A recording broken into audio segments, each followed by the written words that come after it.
Welcome, everybody, to Spirituality Adventures. This is a non-judgmental place to explore spirituality, and we're so glad you're here. This is a viewer and listener-supported podcast, so we greatly appreciate your support. If you're watching on YouTube, be sure and subscribe to my YouTube channel. Be sure and like, share, and subscribe to any of the social media content platforms that you're using. And then if you go to our website, spiritualityadventures.com, you can make a one-time donation, or with a monthly subscription, you'll gain access to our bonus content. We greatly appreciate it. Thank you for tuning in. All right, welcome everybody to Spirituality Adventures. We're so glad you tuned in to this episode. And we are excited to have Dan Cox today. Dan and I share quite a few things in common. We were both formerly evangelical megachurch pastors. We planted churches. We grew our church from small churches into what you would call a megachurch. And then we've both gone through our lives falling apart, what Dan would call disillusioned.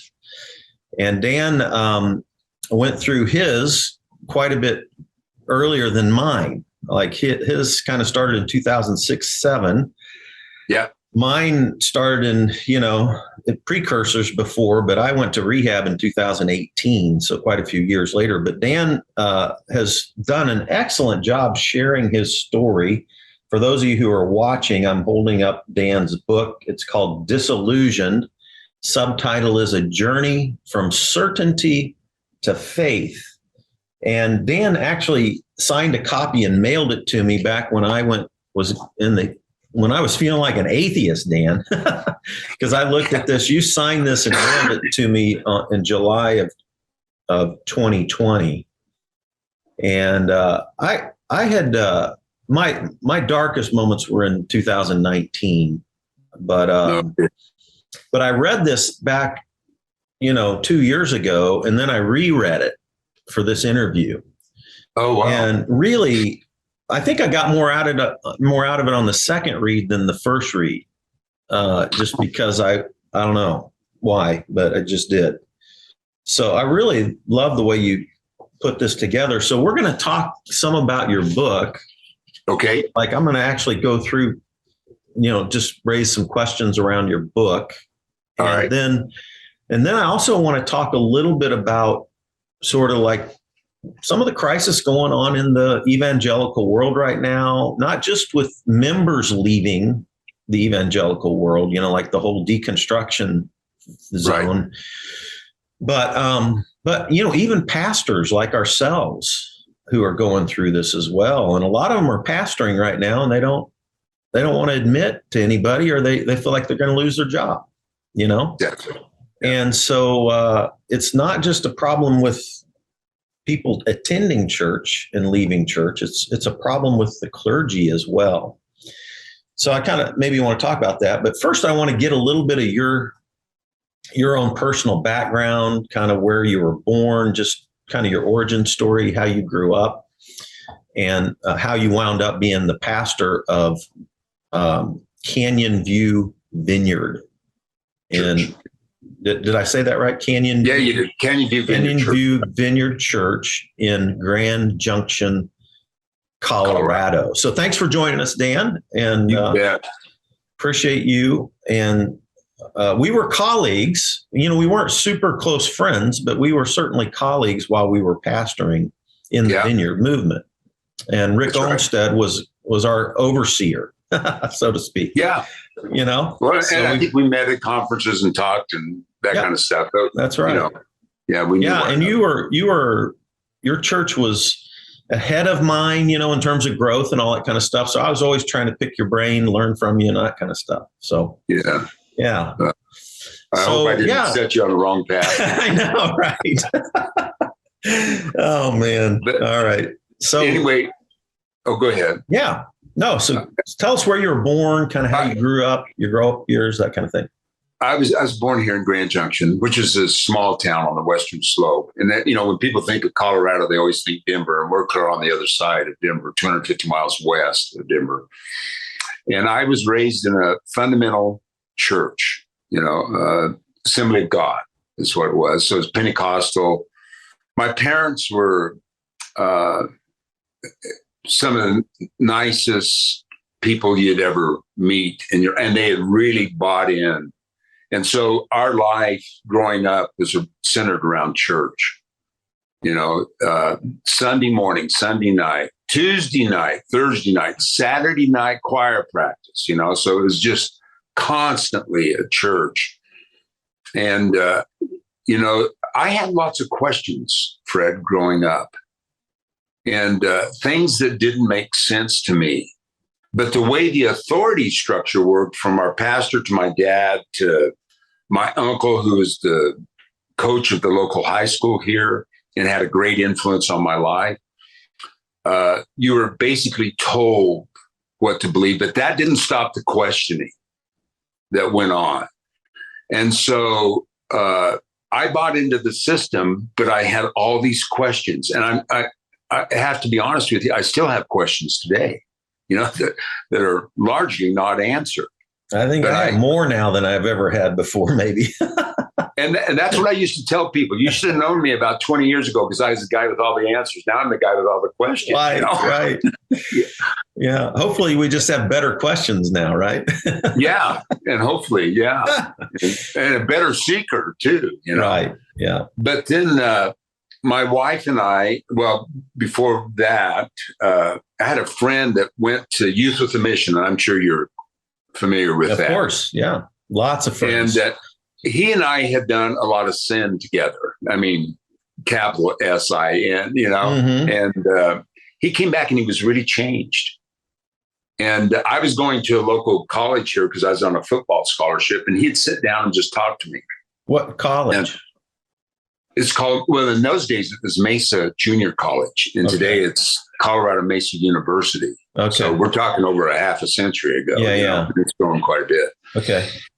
And so anyhow, my girlfriend at that time and I decided to go to YWAM because I'd gotten hurt in football, couldn't play football. I was on a scholarship.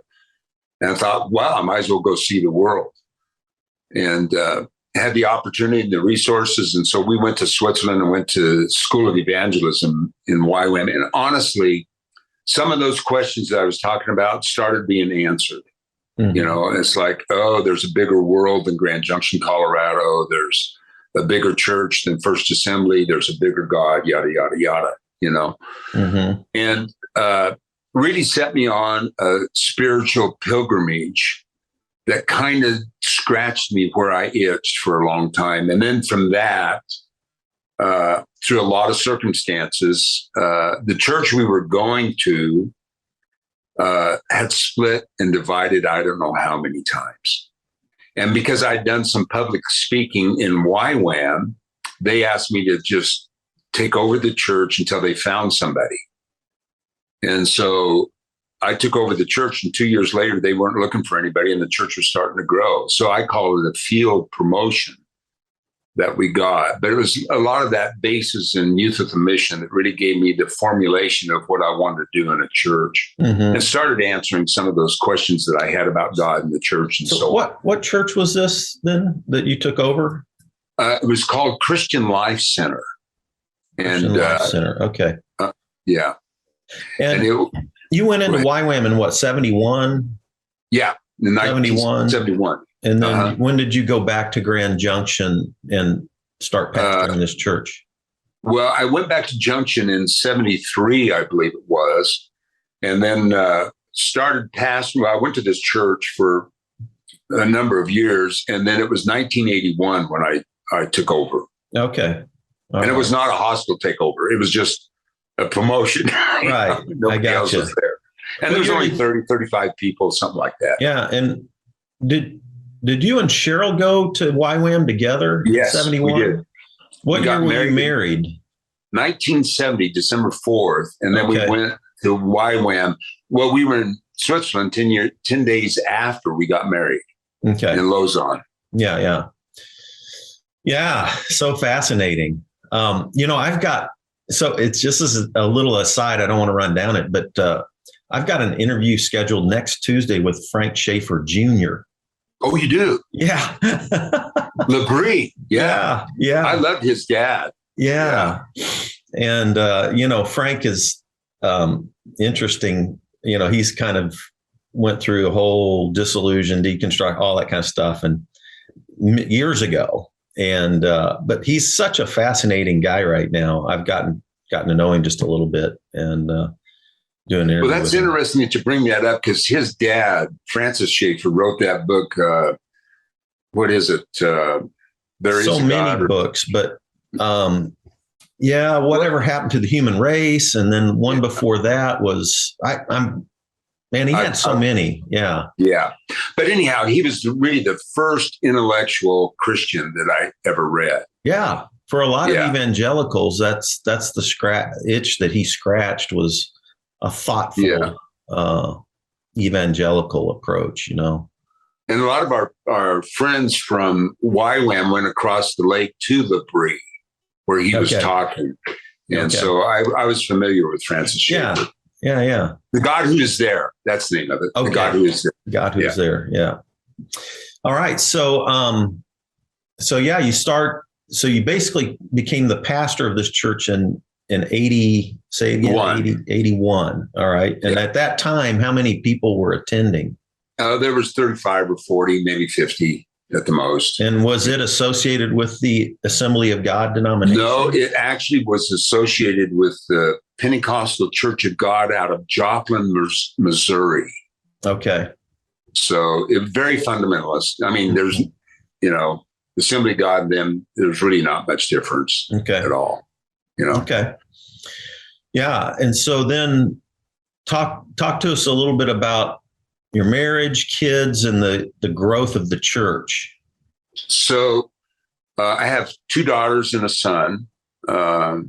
And at that stage of the game, when our son was born, John, in now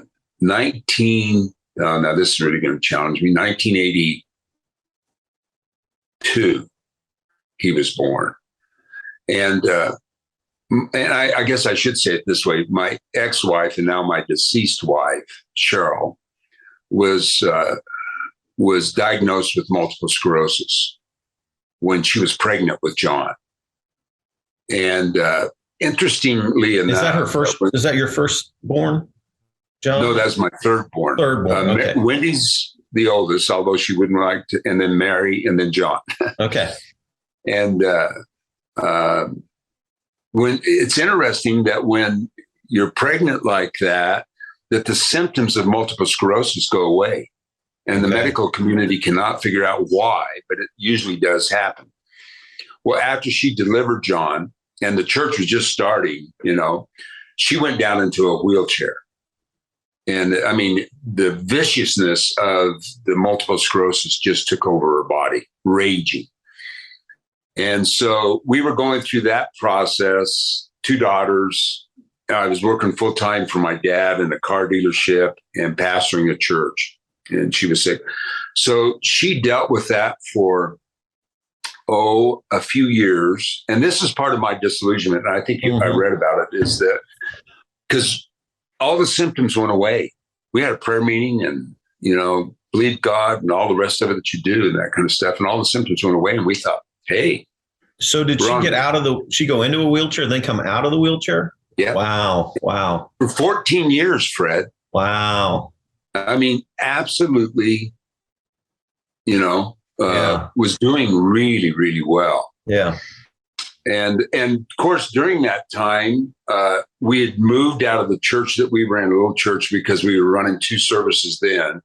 And my dad had a dealership and it had sold and the building was there. And so we went out and created what we called the Chrysler Cathedral and turned that church into or that business into a church. Huh. And then that grew, and we were at 4 services at that church. And then we moved to the facility that the church is now in 2000, which we built a large auditorium and yada, yada, yada. Yeah. And it was through that process, and here, and you can probably identify with that because you go through all these growth stages, and you feel like you're a pretender because you really are a pretender because you've never been there before, and you're going, well, I know what I'm doing. You really don't know what you're doing, and all this success around in my life. And we were running 3 services at Canyon View of a venue that had 1,500 chairs in it. Mm-hmm. Now, not all of them were full, but right. And this extreme blessing, and yet I was falling apart on the inside. Yeah. My marriage was falling apart. Right. So your son was born what year? 1981. Oh, no, 1982. Okay, 82.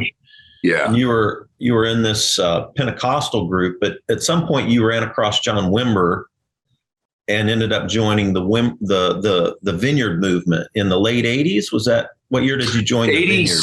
87, when I encountered Wimber. Okay. So now here's what happened to me. I'm glad you brought that up because that was a really turning point in my life. Because what I felt in the church is that I can't do church like this. As a matter of fact, I would not let people call me pastor because my idea of a pastor was a guy with a bouffant hairdo and a 3-piece suit. And I knew I wasn't one of those, Yeah. So I don't exactly remember how, but Wimber was in Denver at Tom Stipe's church. All right. And something came across my desk and I'm going to that. Well, and Tom had started a church there on Sheridan Boulevard in Denver. That was an old liquor warehouse. Mm-hmm. And I walked in there and folding chairs and a band. And, when Tom came out and started to speak, he wasn't in a suit and he just talked like a normal guy. And then Wimber gets up and takes over and it's like, I'm sold. Yeah. If I can do church like this, right. I can do church. Yeah, I know. Because I was the same way when I saw my first Vineyard. Yeah. The first Vineyard I went to was in Las Vegas, Nevada. And really? Yeah. I was a Southern Baptist. I grew up Southern Baptist. I got saved in a Southern Baptist youth camp from recreational drugs when I was a teenager, felt called to be a pastor, went to Baylor, went to Southwestern Baptist Theological Seminary, I tried to plant a church out of seminary and they said I was too charismatic. Went on staff at a kind of charismatic light Southern Baptist church in Virginia. And we went to the National Southern Baptist Convention one year in 1989. They had it in Las Vegas, Nevada. And I bumped across Wimber because I was a part of these Southern Baptist charismatic churches when I was in college and seminary. So Wimber had actually come to our church in 84. And I loved him. And so then in 89, I talked my pastors into going to the Vineyard in Las Vegas, Nevada. Barry Diamond, a guy named Barry Diamond was the pastor. I remember him. Huh? And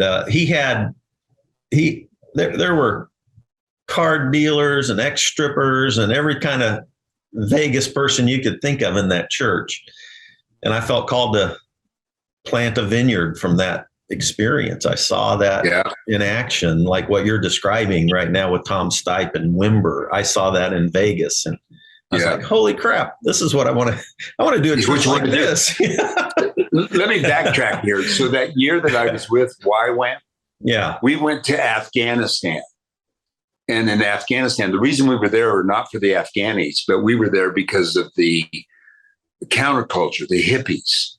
And the hippies could live in Kabul, Afghanistan for about 25 cents a day.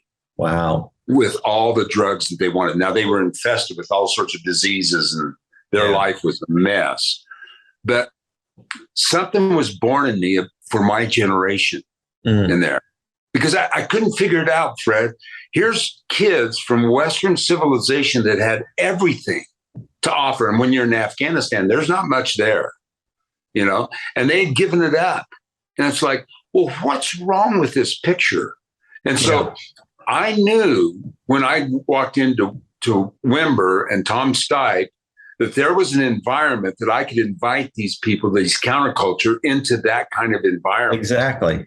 Yeah. And it so spoke to me that I really gained a vision. It's like, I know what I'm supposed to do now. Yeah. And it's like the whole purpose of my life came together is I'm supposed to gather unchurched. And I didn't even know that term, Yeah. Until I read somebody's book, and it's like unchurched. Oh yeah, that's what I'm after. Yeah. Is the unchurched people. But it was my generation. Because here's the thing about boomers. I know what they feel. I know what they think, is because I don't have to pretend that's who I am. Right. And so I could relate to that. Well, I was the same way, but just a little after you. I went to that Barry Diamond Church 89, and then I moved back to Kansas City in 1990 and started knocking on doors, trying to reach unchurched people, started Vineyard of Kansas City, Missouri in 1990. I had 3 people, knocked on doors. Yeah. At the end of 2 years, I had 50 people and started a Sunday morning service in a middle school with 50 people. Yeah. And then we grew every year for almost 29 years until I went to rehab, and led lots of people to Christ, and several thousand people in the end. I think the last Easter I did, we had over 5,000 in attendance. Wow. Yeah. So let's move to the Disillusioned. Okay. So you're pastoring this church, it's growing, people are coming to Christ, people's lives are getting changed. You move into a new auditorium that seats 1,500 people and 2,000, but evidently your life is falling apart a little bit. And this is what your book, Disillusioned, begins to unpack all of that.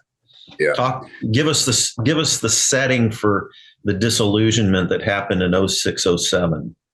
So, and this was a time that was working up in me because, to be really honest with you, my disillusionment came with the idea of prayer. And we're told, say to this mountain, be removed in the sea, and don't doubt in your heart, and it'll be done, and all that. And I'm not dispersed, but where I was at that point was, this is a big mountain in front of me. And here I am walking through a facility that it's a beautiful facility. Yeah, I've been there. And I'm at the zenith of what other men and women want in their life. And I'm falling apart, and I'm thinking, this is not what I had captured. This is not. And it wasn't just the idea that I'm at this incredible time of blessing in my life. It was what was happening on the inside of me with the God that I thought I knew. Mm-hmm. Yeah. And it was like, something is not right here. I wasn't painted with the full picture of, quote, the gospel.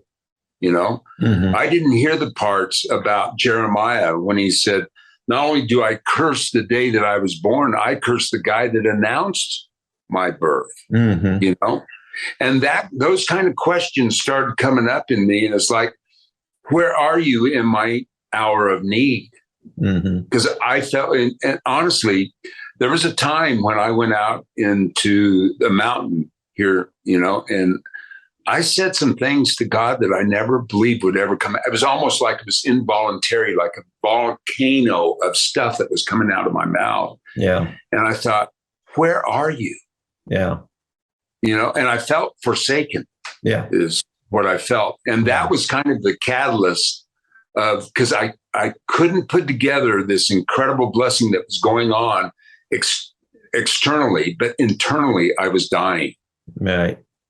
And I was overwhelmed because I couldn't remove this thing in my life called multiple sclerosis, and God that was supposed to, and he didn't. Yeah. So that was kind of the beginning of it. I hope that kind of capsulizes. Yeah. So I think for our audience that, so Cheryl, your wife, what you guys prayed for, she was in a wheelchair. She gets out and she looks like she's healed for 14 years. And then all of a sudden it comes back with a vengeance. Yeah. She's back in a wheelchair, and her illness affected her mentally, emotionally, relationally, every way. And you're succeeding. Your church is growing. Everybody, any pastor out there wants to learn from Dan Cox, but like all of a sudden your world, like God's not answering prayer. It feels like God's bailed on you, abandoned you, forsaken you. I had all of those feelings. Like I literally felt like an atheist 2019. I went to rehab at the end of 18. I was in rehab for 120 days. While I was in rehab, my wife filed for divorce, and my board asked for my resignation. I came home to an empty house, had to hire a divorce lawyer, and a 37-year marriage ended. And I lost my career, I lost my marriage, I lost my my money, my finances. I lost. And then I felt like I lost my faith too. Yep. And I felt utterly abandoned, kicked to the curb, ghosted. All the friends that I thought I had and all the people that I thought supported me and everything just were gone. And except with the exception of a few friends, and my side of the family really stuck with me. My mom, dad, sisters. But somebody sent me a Richard Rohr book in the fall of 2019, Falling Upward. And that kind of at least got my faith off the ventilator. I still feel at times forsaken, abandoned. Like I still have more questions than answers. I'm still definitely evolving. Yeah. Me too. But so I want to go through the foundations of your faith, chapter 2. Your questions. What do you do when things don't work out the way you thought they would, when you believe God would rescue or deliver us from circumstances and he doesn't? It's like, it felt like God had healed Cheryl, and then all of a sudden she's back in the wheelchair. I mean, that's such a vivid thing. And then it influenced, and then it really, your marriage is falling apart behind the scenes. And the God that you believed in, that you had thought healed her, isn't talking to you anymore, right? Yeah. It doesn't feel like it. You say, is it okay for me to have a crisis of faith where I can discover what I truly believe for myself, not what another person or an institution has taught me?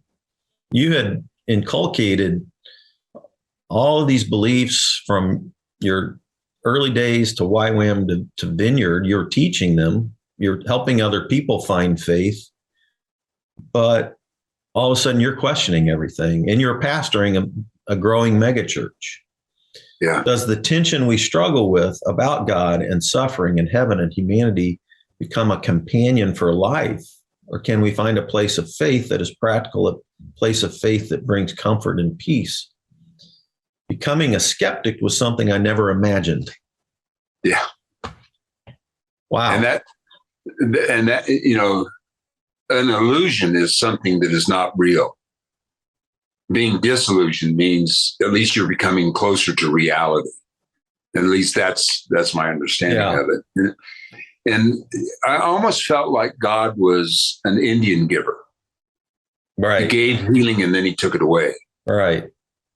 And so I'm left in this, I'm preaching all this stuff and I'm believing all this stuff, but it's not actually working in my life.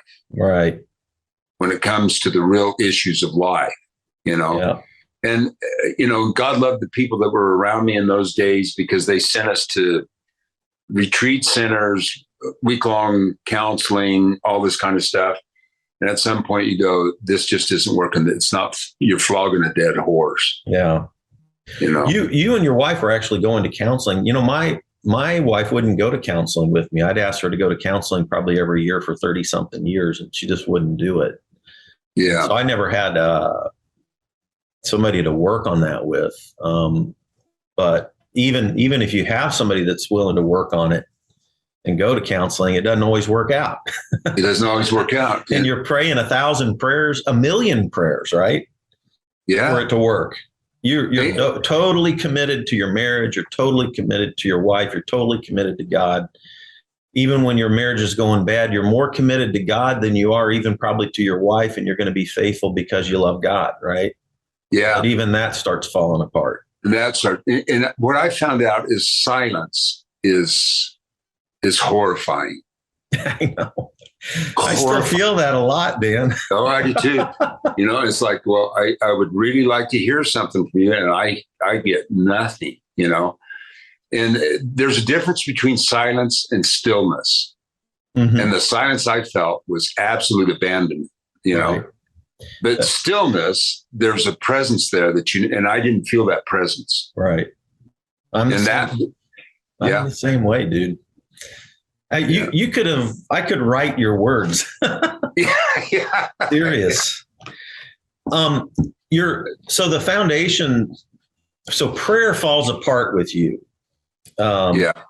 Because the little answers that we gave people as pastors, well, God works everything out for good. Yeah. Or, you're in this situation and you're asking for God to do things. He doesn't do them. And then you're like, okay, well, God always answers prayer. He either says yes, no, or wait. But, you have all these little simple things that just in a deep way don't seem to make sense anymore, right? They don't satisfy. Yeah. When you're in the middle of it, those little answers just do not satisfy at all. And that, to me, in those moments of darkness, and it really was darkness for me, I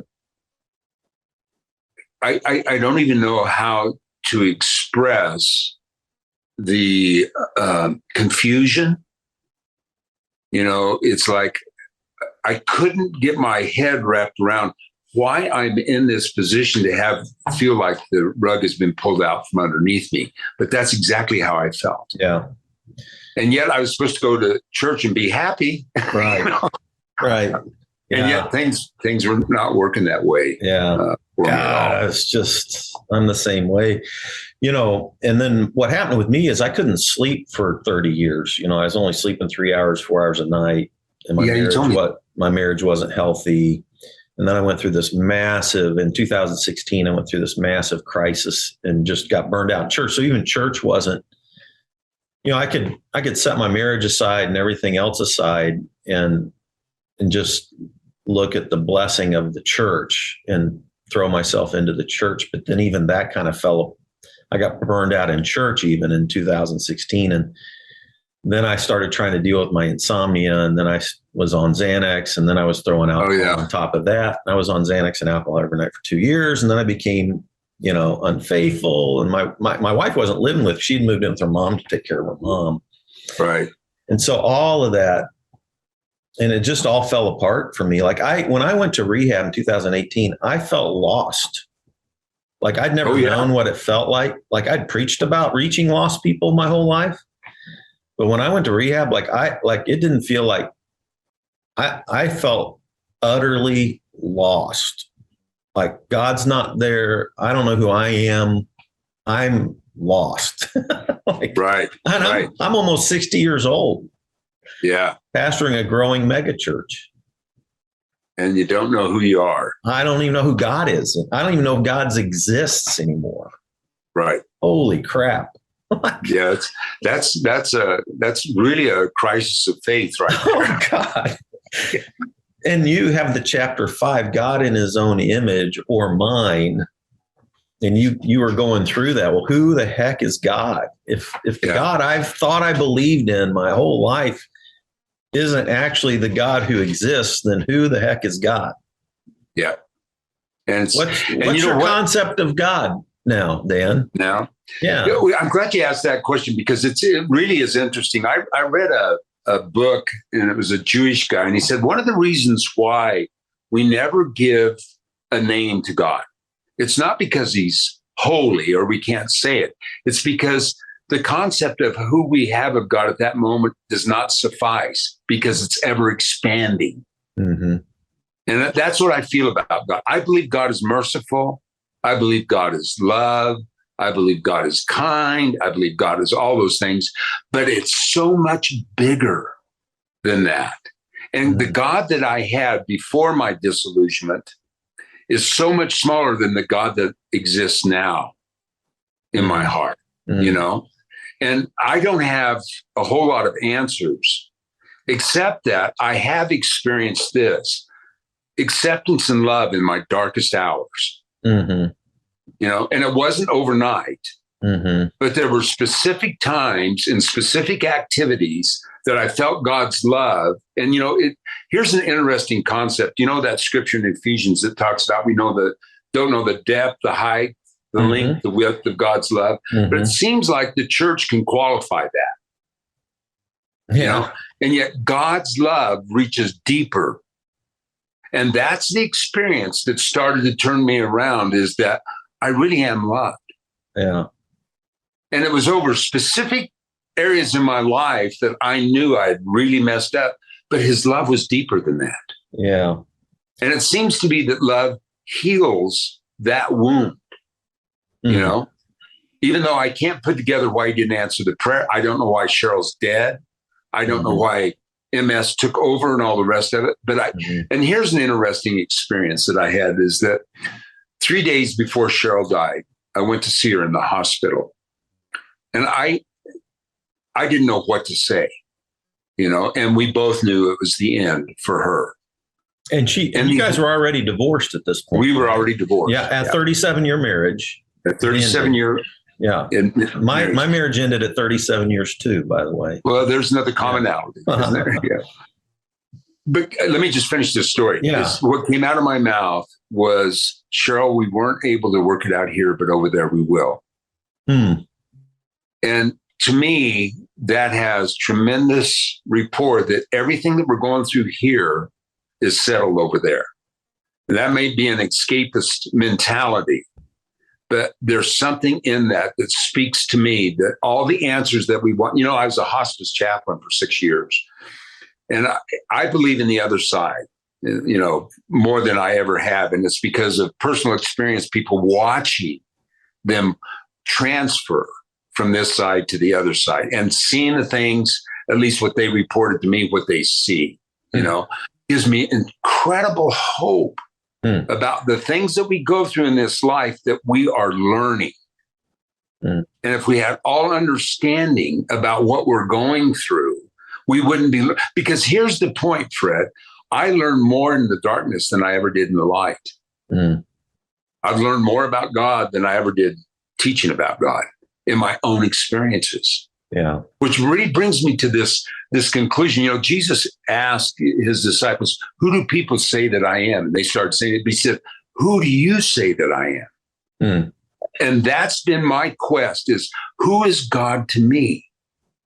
Yeah. Not through somebody else. And that seems to be a light that just continually grows brighter for me, that there is hope, that this, life is, and it's not just a cliche, that there is something so much bigger than we could ever imagine. And that we're going through this because we're here to learn and to love and learn to love. Yeah.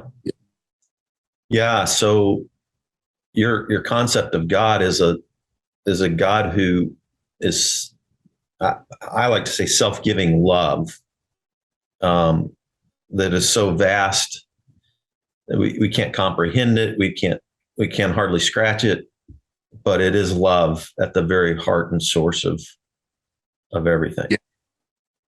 Yeah. And have you read The Great Divorce by C.S. Lewis? C.S. Lewis. Yeah. And he gives that illustration of people that were in hell can get on a bus and go to heaven.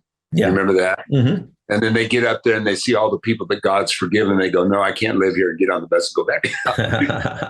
And again, it's this idea that God is so loving and gracious and kind.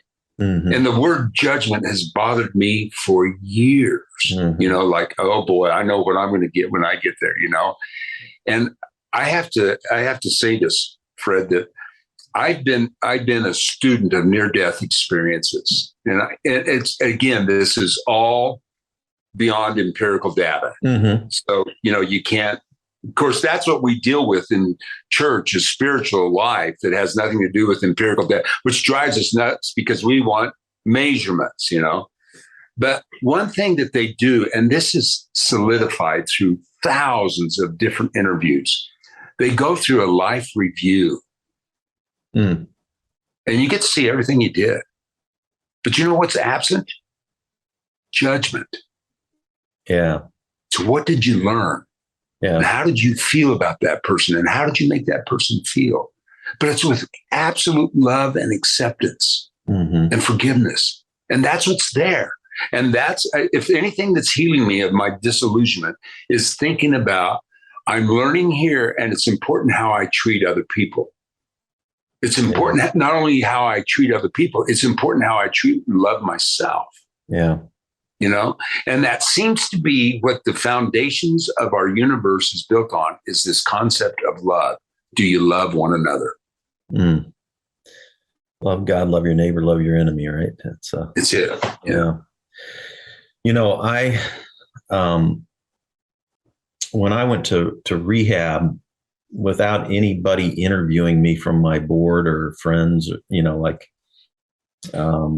which is a crazy thing. This was, you know, one person wanted my job and kind of used it to, but so without anybody even interviewing me, I ended up on the front page of the Kansas City Star Sunday edition. My pictures, my pictures above Trump's, and megachurch pastor goes to rehab. And if you read the 2-page article, I was an addict, an alcoholic, and an adulterer. So I call that the AAA. Wow. And, you know, talk about an A on the scarlet A, you know, the scarlet letter, you know, and I was buried in shame. I hated myself. I wanted to die. Yeah. I felt like an atheist. And I got that Richard Rohr book, and I started going to AA over 3 years ago. And I decided I hadn't been a drinker my whole life, really. It was just that 2.5 years of Xanax and alcohol that took me down. But I just thought, you know, I developed all those addictive tendencies. So I started going to AA and was really honest about my faith and everything there. And, you know, when I had no, you know, I wasn't even sure God existed, I'd be sitting in these AA circles and people would just be gut honest about everything, like totally vulnerable, honest about their brokenness. And something kind of magical would happen in those circles of honesty, of human brokenness and honesty. And you could see there were things that something happened, like the spirit moved in some way or another. Yeah. For you and I, coming from, you know, vineyard background, we had all kinds of concepts of the spirit moving and how he moved, right? Right. But like this, even in my place of greatest doubt, I would see in these circles of vulnerability and honesty, human frailty, like the spirit would move, you know? It's like, okay, well, something's at work here. Yeah. You know, there's one story in the big book about Fred. In the first night meeting I went to in AA, I was sitting in a circle, and the guy didn't know me. He was leading the thing, and he read this Fred story. And I was wondering if I belonged or not. Like, do I really need to be going to an AA meeting? And then little things happened in these circles of vulnerability and honesty that, for me, was like, okay, something's at work here. And I do think it's absolute love. And so you have a couple of chapters on the Bible and quite a bit of thoughts about the church. And, you know, I was thinking as I was in this AA world, and that kind of became my your church. Yeah. One of the things I've realized is different, like, because you and I both tried to build a church for the unchurched. And I bet that you were like me, and that you wanted to welcome anybody. You didn't care where they'd been or what they'd done. Exactly. You wanted them to have an encounter with God's grace, right? That's right. But what's interesting is people come to church for all different kinds of reasons, right? You know, they might not show up at church because they're utterly broken and disillusioned and don't have a clue about anything. They might show up because they want their kids to turn out right.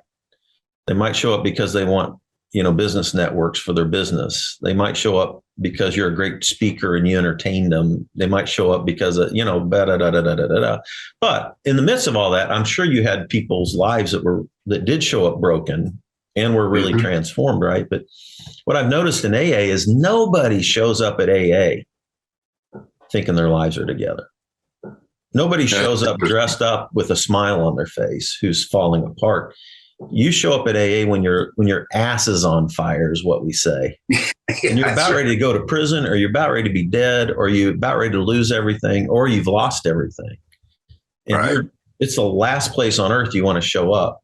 But that's where everybody starts in a 12-step group. And so I think there's something beautiful about that grounding of humility and vulnerability and honesty and brokenness that's beautiful. And something moves, something happens in that mixture, right? Oh, yeah. And when I was reading your comments about church and the illusion of the church and what we think is living right and wrong and God bless us and all, it made me think of some of that. You said it's a radical vision of the church to allow people to think and act and be who they want to be, to suspend judgment and give them time and space to explore and find God for themselves. I'm sure that if that happened, the church establishment would begin their cries of relatives. The church establishment would begin their cries of relativism and claims that letting people push the boundaries will lead to sin and all manner of behavior and belief. But this is not, you're saying if we just love people and let them explore, and that's what I think we need a safe place for people to fall apart and question and doubt everything.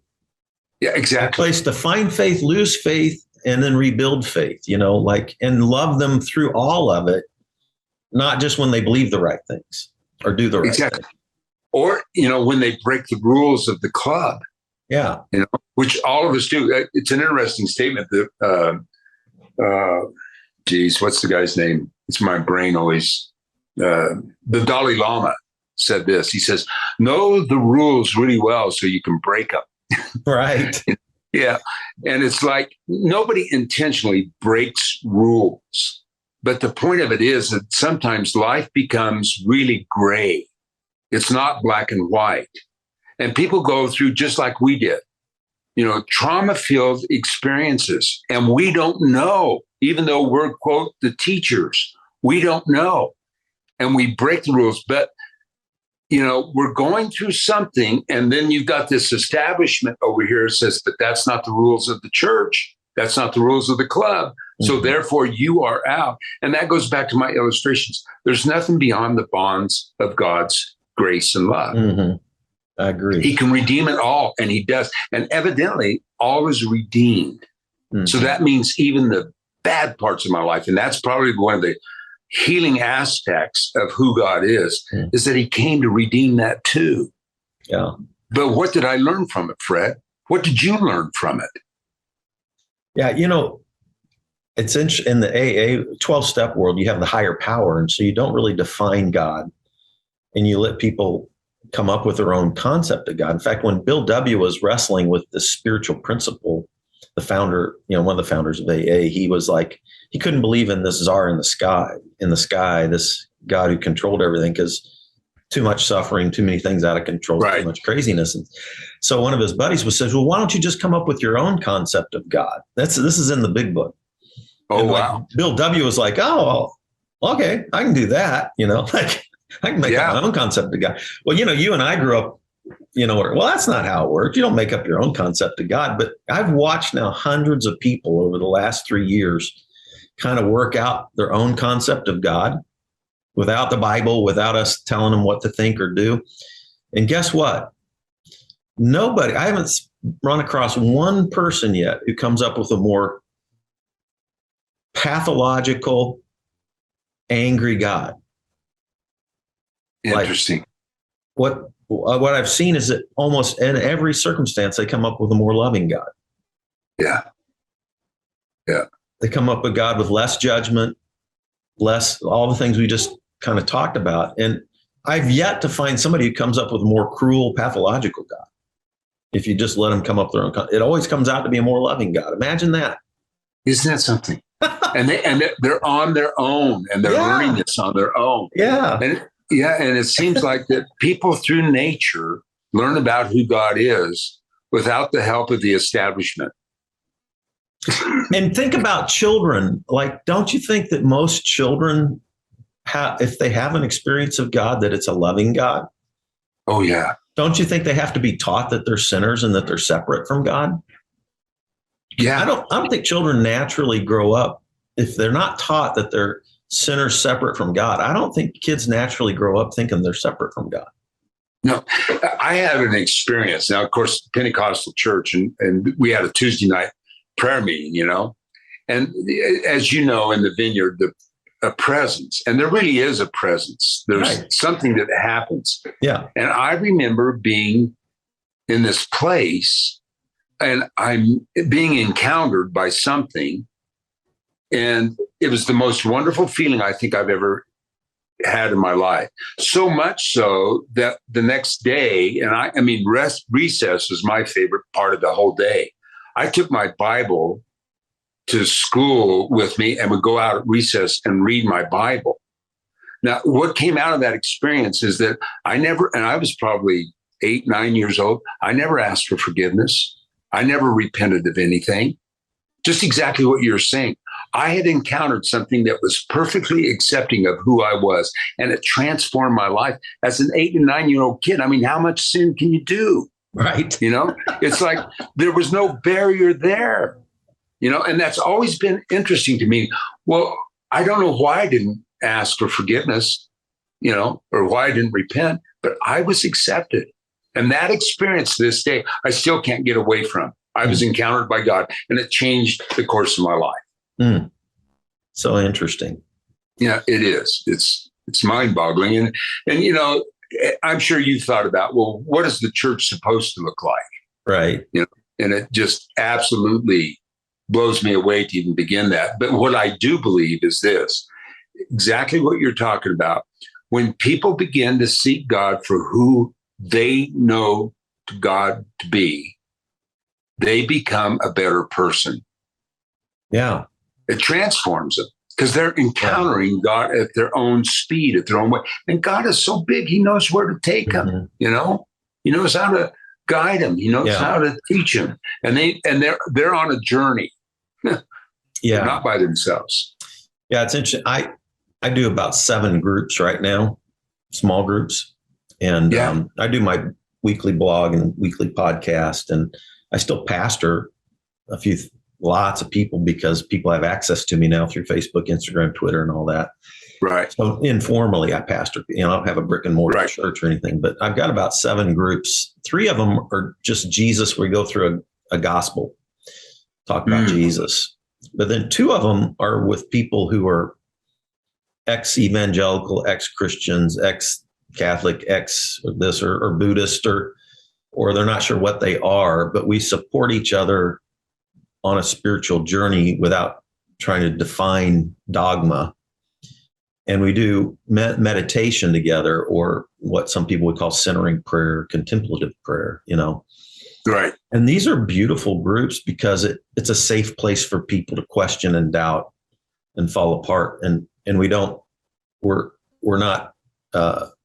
allowing people the freedom to question, doubt, have unbelief, and yet still supporting each other on that spiritual journey that includes questions, doubts, and interesting or disbelief, or all that. And it's beautiful. And then we still have these practices about, well, what kind of person do we really want to be if there is a God? Yeah, right. If there is one, and what is that God like? And then what kind of person do we want to be with this life that we're given? I noticed in your prayer, like I'm a lot less about intercessory prayer and way more about just gratitude and accepting reality as it is, Fred, that's what I do every morning now. Yeah. Practically every morning I wake up, and this is how my prayer life has changed, is thanks. Thanks for today. And thanks that yesterday was good. And I'm assuming that today will be good, but whatever you got for me is okay. And I have found out that when I'm open like that, I receive more blessings than ever this, I've got to pray. I've got to have, and just being open to what's going on in my life and not trying to force something. I heard a commentator, I'm a great football fan. I love football. And he was talking about a quarterback that kept trying to force it He said he needs to let the game come to him. And sometimes I want to tell, people that are in the church, just take a deep breath, and let the game come to you, Mm. Well, and in reality, that's about all we can do, right? I mean, I still struggle with that because I kind of was I was a goal setter. I always had a 3 to 5 year plan and always worked toward goals, and mostly saw, if I just stuck at it long enough, I saw most of my goals. So I was always thought I was coming up with goals that God gave me. And like, now I don't even know how to do a goal anymore. Like it's just like a day at a time. And I have some plans. I'm working some things, but it's not with this sense of like, it's like, I'm wondering like, what is God's will? And it's just like receiving the day. And there's so many. Well, it's kind of like what you started the conversation with about bucket lists. It's like, I don't have those kind of things set in my life either. But I do find out that when I accept, and make plans for the future, that it seems to be a lot less stressful by just accepting it the way it is. Radical acceptance. Yeah. And it's like, because really at the end of life, here's something that I really found out to be very, very true, is I love paradoxes. And the bigger the paradox, I think the more truth. And this is what I learned in hospice. Death makes you appreciate life. Mm-hmm. Yeah. So if you know how you're going to die, now I'm not saying with cancer or heart attack or anything else, but when you know that everything's going to be okay at the end, it gives you a lot of freedom to live today. Mm-hmm. And that's the satisfaction that I live with in this gratitude towards God, because I know the end's going to be good. Mm-hmm. That's how I believe it. Yeah. So whatever I have to go through today is going to be okay, because eventually everything's going to be good. Yeah.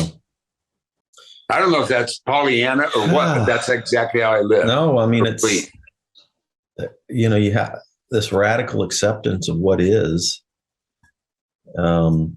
without judgment, with receiving the moment with openness, curiosity, receiving my own emotions, my own thoughts, everything with compassion and curiosity and openness and welcome rather than judgment, manipulation. Well, Fred, I believe the hardest person on the planet to love is ourselves. I do too. I can love other people a lot. I mean, I'm always calling myself stupid and what'd you do that for and that kind of stuff, instead of no, I need to learn to love me too, because if I don't love me, other people aren't going to love me.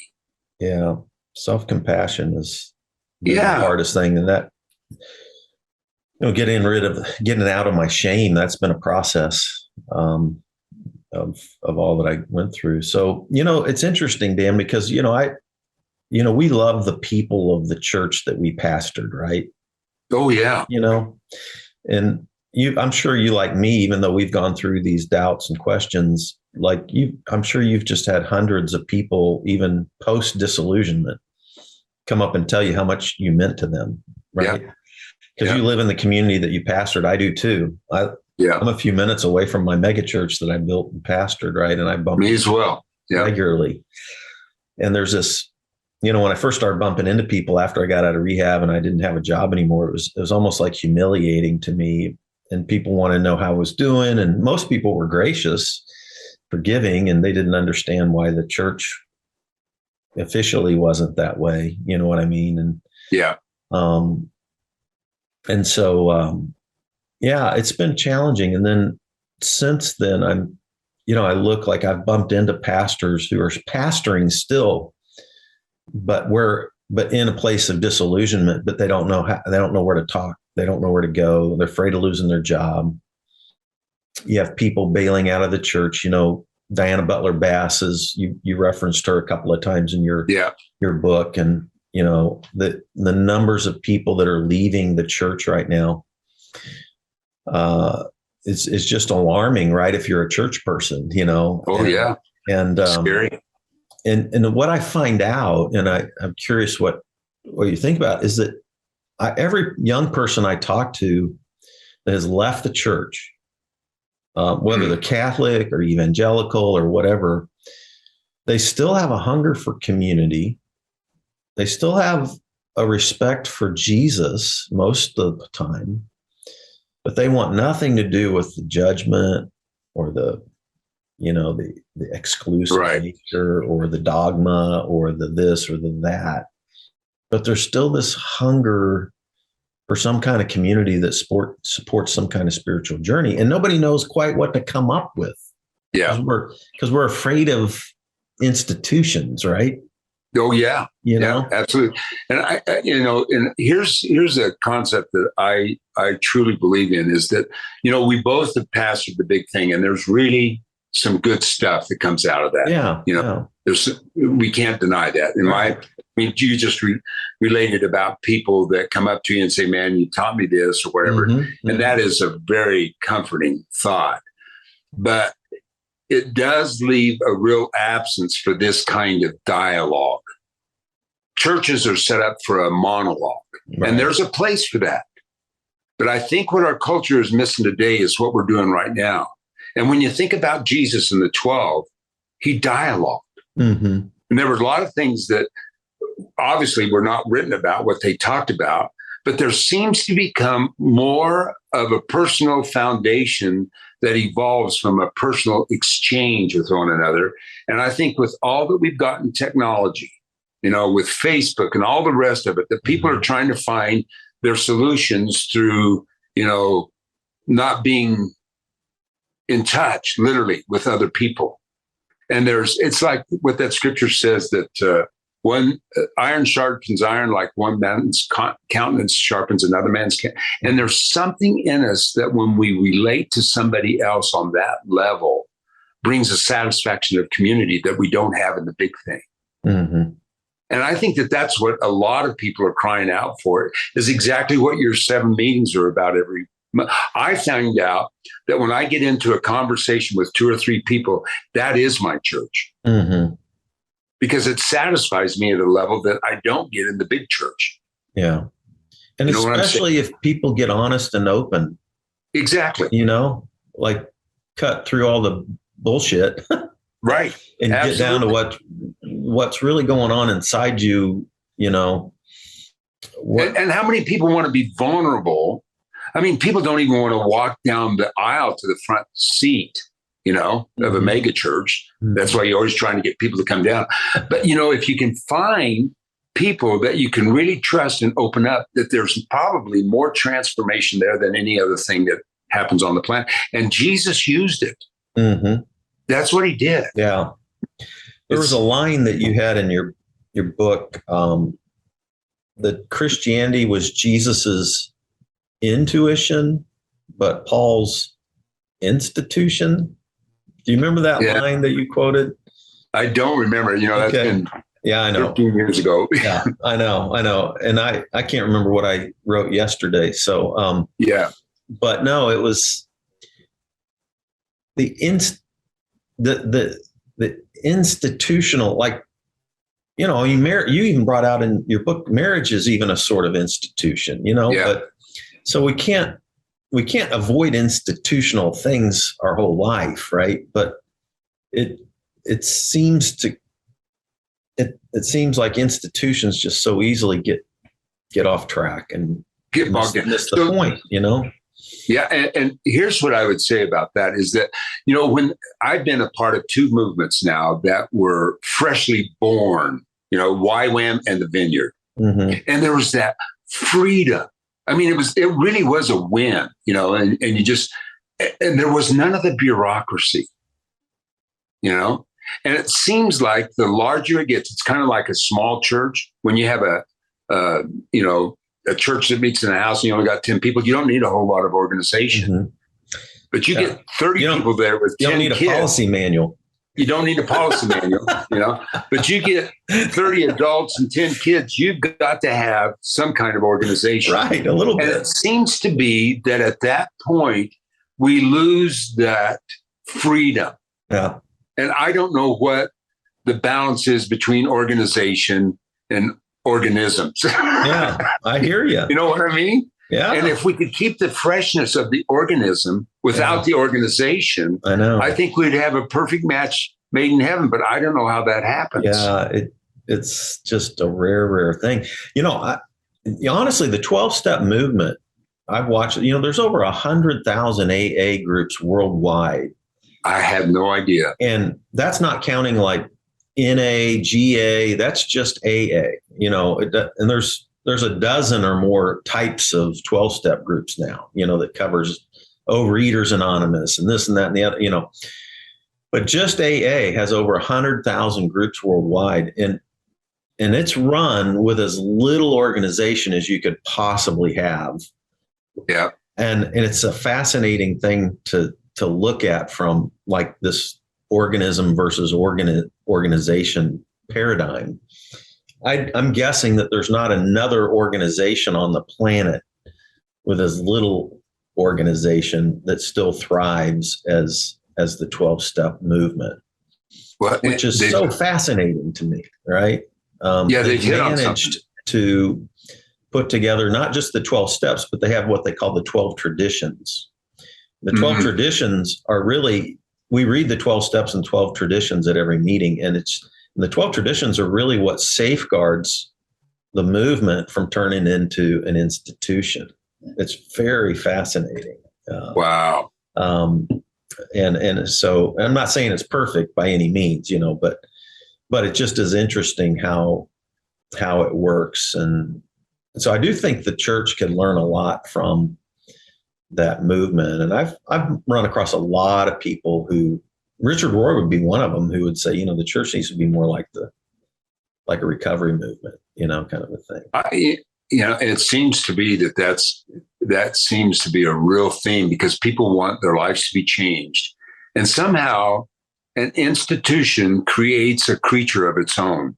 Mm-hmm. Jesus said to one of the Pharisees, he said, you teach other people to be disciples like you are, and they turn out to be twice the son of hell. I mean, Jesus is saying something. And I thought about that scripture, and I think that's what institutions do, is they turn us into something that we don't like. Yeah. And I don't even know what that transformation is, except that the organization becomes the master. Yeah. And you start, and I don't know if this was your experience or not, Fred, but you start serving the organization. Yeah, I mean, you created it. Yeah, I created it. All of a sudden, if you want any kind of organization with 1,000 or 2,000 or 3,000 people running around, I mean, you got to have some policies. You got to have somebody lock the place up and open it up, and you got to take the trash out, and you got to clean the floors, and you got to do this, you got to do that, and you got to have money policies, and you got to have HR policies, and you got to. There's got to be some kind of organization. Otherwise, it would just be utter chaos, right? Yeah. So you're in this dance of adding enough organization so it's not totally chaos, but still try to keep serving the mission. But the more organization you add to that mission, the more and more institutional and bureaucratic it becomes. I remember a gal sitting in my office and was asking for help, and our policies prevented us from helping her. But I could remove myself out of the organization, walk outside the church literally, and give her some money and take care of it on a personal level that I couldn't do to the church. Yeah, right. And that represented, well, here's an instrument, the organization for healing. And now what it's doing is causing confusion in a person's life because they felt like we were supposed to help it, and we were. Yeah. But we couldn't. You understand what I'm saying? I 100% understand. And it's like, there's something wrong with this picture. I got a letter one time from a guy that I had to fire, and he had lost a brother through AIDS and gone through a divorce and lost his parents. And he said, it's the worst experience of my life when you fired me. Getting fired from the church. From the church. Yeah. And I thought, as an instrument of healing, how did we get here? Right. I hear you, dude. Some guy's going, man, you treated me like a devil. All right. Yeah. And it's like there's something wrong with the whole idea of institutions, and institutions do great works. Right. They do great things. Yeah. But there's something wrong, and we haven't figured it out yet. Yeah. It's so fascinating. Well, I'm going to try to get this interview in the hands of some people that have a heart for pastors, because I think this kind of dialogue needs to happen with lots of pastors across America, across denominational lines, because it's real. It's real. It's real. Pastors go through crises just the same way that any person attending a church goes through crises. Right. And it's our livelihood. And so it makes it even harder than to get real and honest, because, it's our livelihood. And, and who do we trust with the things that are going on in our lives? Yeah. And without it getting out into the church and coming back on you and all the rest of it. So, yeah. So, well, Dan, we need to wrap this up, but man, thanks so much. I've always loved your heart, and man, your book, I really encourage people to check it out. Dan Cox, Disillusioned, A Journey from Certainty to Faith. Can they get that on Amazon? It was on Amazon. Okay. And I can send you a link. I've got some copies here too, if people are interested. With my address. Yeah. So, well, tell us how they can reach out to you directly right now. You can reach me at dancox736@yahoo.com. Okay. That's my email. I'm on Facebook, just Dan Cox. Okay. And that's about all I have in social media. Okay. Yeah. So I'd encourage you guys to do that. Excellent book. I really love the way you just opened your life up and help. It's been good for me. So look forward to staying connected with you. And you too, Fred. I hope one of these days we're in a group of pastors together who can openly talk about all of this stuff. And wouldn't that be wonderful? I love that. Yeah. God bless you, my friend. You too. Thank you for joining us. Thanks everybody for tuning in to Spirituality Adventures, and we'll see you next time. This concludes today's episode. Thanks for tuning in and listening. Remember, if you're watching on YouTube, subscribe to my YouTube channel. Remember to like, share, or subscribe to the social media platform that you're using. And then go to our website, spiritualityadventures.com, and make a one-time donation, or you can subscribe monthly and receive our special bonus content. Thanks so much.